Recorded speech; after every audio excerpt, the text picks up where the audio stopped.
The study that was commissioned by Temps looks at stress, and the headline here is "The Heat is On." 6 in 10 employees report increased work stress.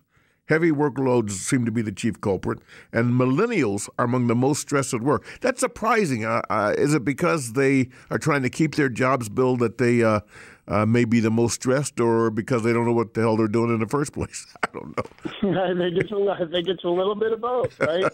Many of the millennials are in kind of a constant state of learning. They tend to be the newer or less tenured employees in many cases, and so trying to prove themselves, gain that new experience, learn what they're doing, and ultimately, climb the corporate ladder and get more opportunity. That just compounds already, looming, all the other things that are making them stressed. And Bill, does productivity take a big hit because of this, or is this? Obviously it's there. Is it negligible, or is it something that management has to be concerned about? I think management definitely needs to be concerned. I mean, increasingly, there's more and more studies about how a positive culture, can really, really attract more and more employees. I mean, you look at some of the stuff that Google is doing, and some of the Silicon Valley firms that have really, and a lot of those things started there, but have now spread throughout the workforce. Flexibility, those kinds of things. Again, a positive culture is really, really important. And that starts with making sure that your workforce isn't completely stressed out.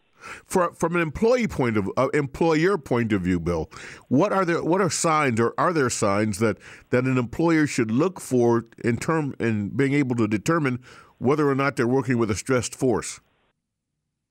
Well, I think if you start to see people calling in sick quite a bit, or coming in late, or missing deadlines, we'd offer kind of 3 big tips. One, help your workers prioritize. Meet with your team members individually and tell them what's really important and what are, and help them understand the order in which everything needs to get done.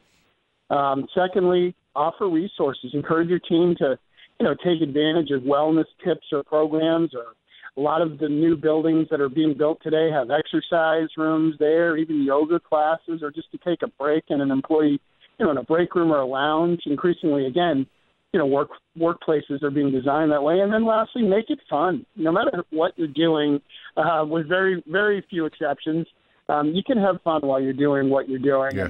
And again, that culture makes a big difference.